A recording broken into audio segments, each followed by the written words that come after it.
Bien-aimés dans le Seigneur Jésus, Shalom. Nous célébrons aujourd'hui le 13e dimanche du temps ordinaire de l'année liturgique.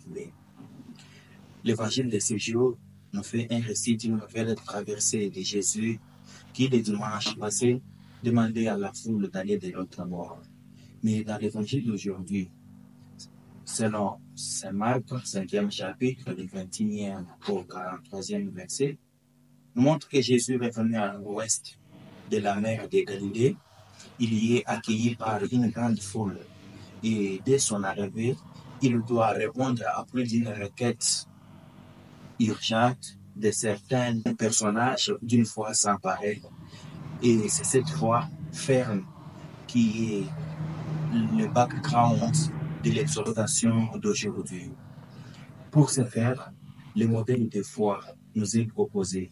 Il s'agit en premier lieu de Jaïr, ce chef de synagogue, qui sollicite auprès de Jésus la vie sobre de sa fille d'une douzaine d'années, et en second lieu, la femme de Moïse, cette femme qui a souffert pendant 12 ans.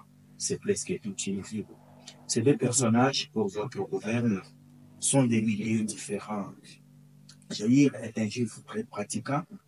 La femme, quant à elle, on ne sait pas si elle est pratiquante ou pas, mais l'essentiel, c'est sa foi qui l'a conduit vers Jésus de Nazareth. Jaïr n'est pas n'importe qui.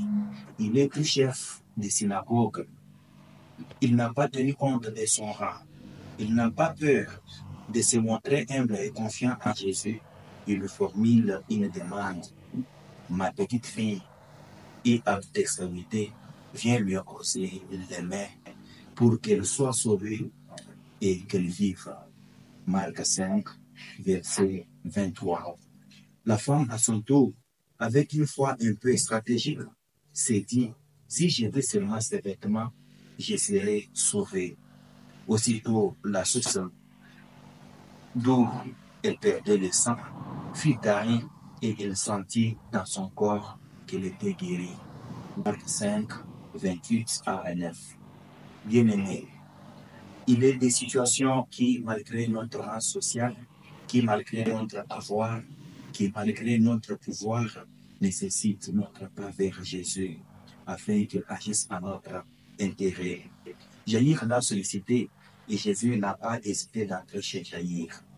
Arrivé là, prenant la main de l'enfant, il lui dit « Talita koum », ce qui se traduit à ce terme fiel, je te dis « lève-toi ». Aussitôt, la fille se leva et elle marchait car elle avait 12 ans. Cette phrase veut simplement montrer que la fille était forte, libre, autonome, capable de marcher sans abri. Quoi, il était soutenu par l'unique et la véritable parole de Jésus qui s'est concrétisée par l'acte, la marche de cette jeune fille. Aujourd'hui, nous allons demander que Jésus entre aussi dans la famille de chacun de nous.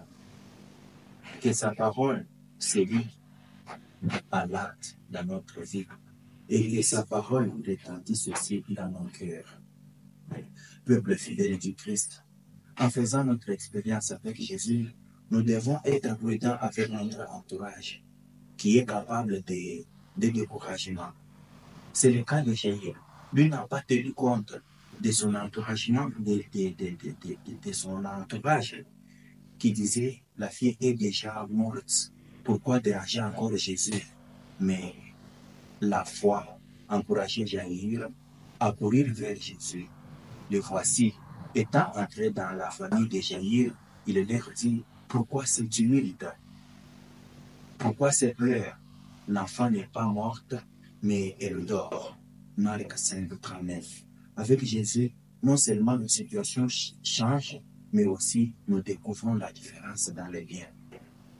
Dans ce que nous pouvons voir également chez la femme dont la maladie avait un caractère humiliant et la mettait en état d'inquiétude légale, comme nous les lisons dans les Lévitique 15, 25, il y a également la main forte de Dieu. cette femme exclue de la société, quand elle rencontre le Christ, elle rencontre également la parole qui guérit et purifie. Quand Jésus lui dit, ma fille, ta foi t'a sauvée, va en paix et sois guérie de ton infirmité par l'effet même.